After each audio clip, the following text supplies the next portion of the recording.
PF సౌకర్యాన్ని కార్మికులందరికీ ESI PF సౌకర్యాన్ని నిర్వహించాలని పిలుపునివ్వడం జరిగింది. ముఖ్యంగా కేంద్ర ప్రభుత్వం అధికారంలోకి వచ్చి 12 సంవత్సరాలు దాటింది. ఈరోజు ఈ దేశంలో ఉన్నటువంటి సంపద అంతా కూడా పెట్టుబడిదారులకు అనుకూలంగా మార్చింది.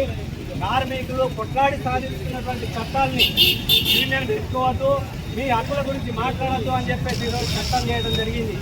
అంతేకాదు ఇవాళ జాతీయ గ్రామీణ ఉపాధి హామీ చట్టం గ్రామీణ ప్రాంతాల్లో చాలా మందికి ఉపయోగపడేటటువంటి చట్టాన్ని ఈరోజు ప్రభుత్వం మార్చి 40% రాష్ట్ర ప్రభుత్వం నిధులు కేటాయిస్తేనే ఈ జాతీయ గ్రామీణ ఉపాధి హామీ పని నడుస్తుంది. లేకపోతే ఫీల్డ్ అసిస్టెంట్లకు కానీ మేట్లకు కానీ ఉపాధి కూలీలకు కానీ పని దొరికేటటువంటి పరిస్థితి ఉండదు. అందుకోసం అది యథావిధిగా కొనసాగించాలని చెప్పేసి, అంతేకాకుండా ఈరోజు దేశానికి అన్నం పెట్టేటటువంటి రైతులు కార్మికుల ఐక్యత, లేబర్ కోడ్లను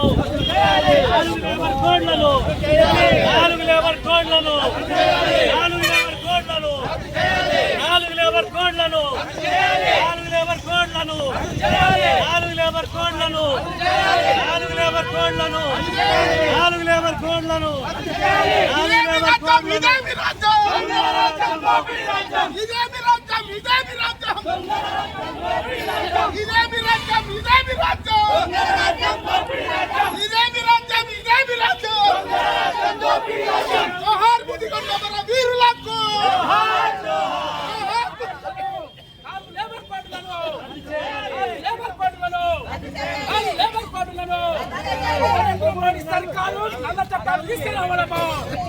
నరేంద్ర మోడీ సర్కారు నల్ల చట్టాలు తీసుకురావడమా?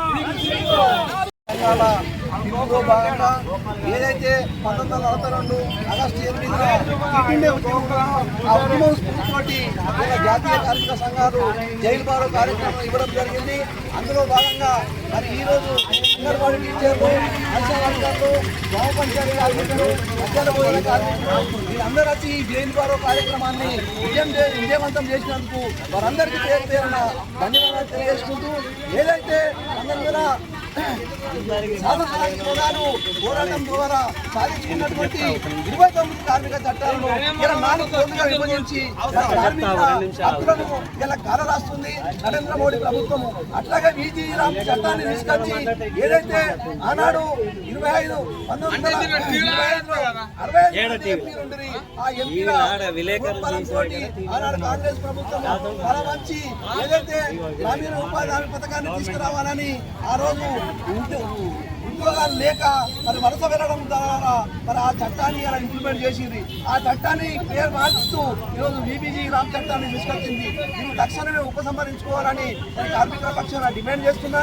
ఏదైతే 2025 చట్టాన్ని తీసుకొచ్చి మరి ఏదైతే ప్రజానీకానికి స్మార్ట్ మీటర్లు పెట్టి కరెంటు బిల్లులు వసూలు చేస్తామని చెప్తున్నది. మరి దాన్ని తక్షణమే ఉపసంహరించుకోవాలి.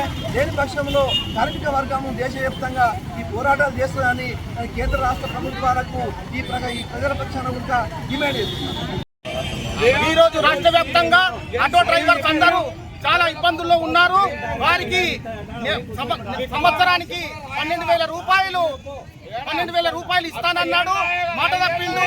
మళ్ళీ అదే కాకుండా ఈరోజు ఎలక్ట్రిక్ ఆటోలు కూడా ఆర్టీసీకి అనుబంధంగా నడిపిస్తానని ఆటో కార్మికుల్ని రోడ్డుపై పడేయడానికి ప్రయత్నం చేస్తున్న మన రేవంత్ సార్ గారు ఇప్పటికైనా స్పందించి మన ఆటో కార్మికులకు న్యాయం చేయాలని, లేని